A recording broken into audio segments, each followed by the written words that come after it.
It has now been around a year since I uploaded my first video from Canopy Gardens, and right from the start there has been a Binturong on the logo of the park. And now we are finally adding Binturongs to Canopy Gardens as part of the TreeTop Adventure. This build did not turn out as I had first planned. As you can see here, I'm working on what appears to be a big fallen tree based on one of the trunks from my TreeTop Adventure design.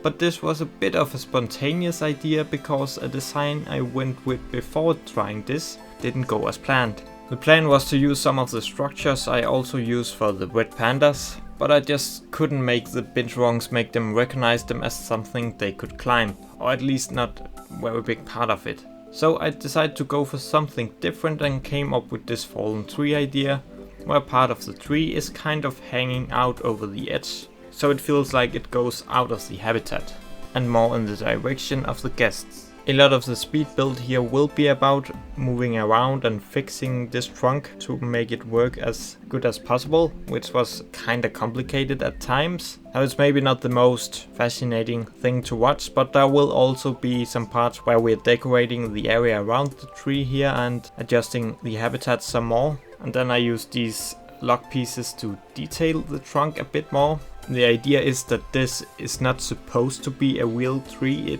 it's a man-made object, but of course it should look like a real one, if that makes sense. The Binturongs can move up on top of it. It's not gonna be climbable space, but it will instead work as normal traversable area. So I also had to play around with getting some rocks and stuff to make the Binturongs able to climb up on the trunk, so they could at least just move around on a small part of it. When I first started to build it, I was thinking that the end going towards the bridge was the top of the tree, where the crown would be, which is also why I'm placing the branches pointing this way. Later on in the video I realized this end looked more like the roots, and I had an easier time making it appear like that. So you can kind of imagine that where the tree was standing was kind of on the bridge that the guests are walking on, and then it fall down. I guess that's the story we're trying to tell. So later on you'll see I do some edits to it so I kind of flip it around without actually flipping it. I hope that made sense. So I instead use the bottom as the top and the other way around. And this way it was also easier to make it appear like some bushes have been planted around the top of the tree to make it look like the crown. At the end of the video I'm going to play a lot around with some climbing structures, and it was a nightmare to make the Binturong use them a little bit. When you looked up the traversable area, then it appeared like they could climb on it, but they never did. And I played a lot around with this, and therefore I also ended up just stopping the video at the end, so I could just finish it off camera. So I decided that was the best way to finish this habitat off in a way where the footage wouldn't end up too messy.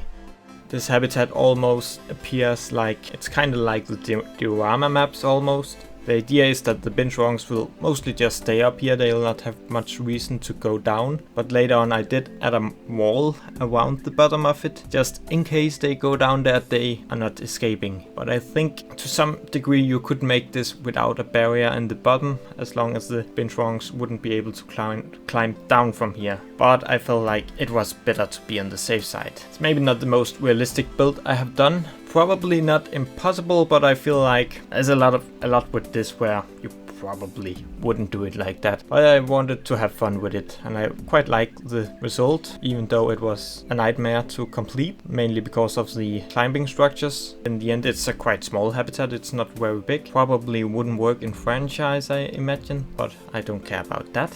We will be taking a look at the finished result at the end, and maybe we can also quickly jump over and look at the souvenir shop I've been working on. I've been working on this without recording it, since doing stuff like souvenir shops is not really something I'm very used to. So it's a very slow process for me, and something I just want to sit down with and relax and just do a little bit of whenever I feel motivated for it. But it's close to finished now, so I think we can just take a look at it in this video, and then I think we'll go more into it when I do a tour of the whole Asian area. We just need 3 more species now, I think, before we can call this part of the zoo finished. When that is finished, then we'll take a tour of it so we can see the whole TreeTop Adventure. My goal is to finish Asia and finish Australia, and then maybe call the zoo finished for now. I got more ideas for it, but at least these 2 big areas I want to get done, and then I feel like I can at least call the zoo finished for now, and then maybe continue it later,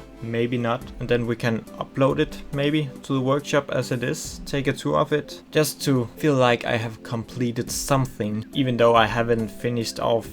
As you can see, we're working on the climbing frames now, so this means the speed build will soon finish. Sorry if this video is a bit weird. I guess if you're familiar with my content, you will probably know that my speed build videos are often a bit messy maybe. It's not always I start from the beginning of an habitat, and it's not always you'll see the complete process. But I don't really have all that much time for making videos at the moment, so I would rather get it out like this than not give you anything at all. But we'll jump into the zoo now and take a look at the habitat, and then we'll also talk a bit more about what I ended up doing with the climbing structures to get it to work a bit better. So we are now standing here in front of the Binturongs. You can see there's a bit more of a climbing frame going on now.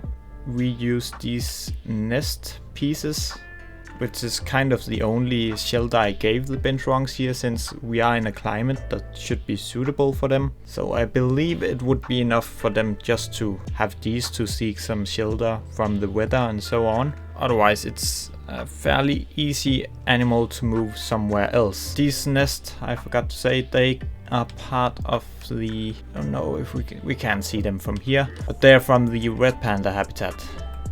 Inspired by how they often look in real life. Thought they would be fitting here too. Maybe they are a bit on the small side actually for Binturongs. So you can see I worked a bit more on the fence down here. And now we got climbing frames they can use. They don't do it as much as I wish they would, but they can do it. And the trick I used was to get some platforms up that you can move the animals onto, because then you can force them to climb. That's something I almost always try to implement in my climbing frames. Take a look here. Then even if you never see them climb, you can at least move them up there and then they will start to move around. Sadly, none of these pieces seem to be working for the Binturong special hanging in the tail animations. That is a bit of a shame, but I would probably have to use some of the more straight pieces, like the bamboo pieces or more simple wood pieces. Then I believe they should be able to do so, but didn't really fit in here, so I did it like this. But now they will climb a bit. As you can see, we can also move them onto this. They do go up there themselves. I also added a small piece of enrichment here, so they will be more likely to go up here. I added a door there, as you can see. Then the backstage is built into the stones, and so just added a keeper hut here, and then there's nothing inside. Couldn't really make that work with all the plants, and so maybe we'll try and fix that at some point, and we'll also try and make it better connected back here with some kind of a staff area. And then, as promised, we'll go and have a look at this souvenir shop I've been working on. It's down here. So this is the building you see from the street that has been there from the start. It has always been empty. I always wanted to do a souvenir shop in it. I never got around to it before we got the update, which is perfect because now we could do a proper one. Can have a look in here. I got some empty shelf I need to fill out, and I got a bit of space I should maybe do something with. So I tried to implement one of the trunks in here as well, and then just decorate it a bit. So it's a bit basic. I didn't really decorate any of the shelf to make it more personal. They are as they are, more or less. This piece is reused from the platypus panorama, and then I hang up the salamander. Never really thought I would use this piece, but it felt right in here. Even hang a few t-shirts on it. It's trying to sell you. Then this is my favorite part of it. I made this tiny TreeTop Adventure structure you can buy as a bedside lamp or whatever.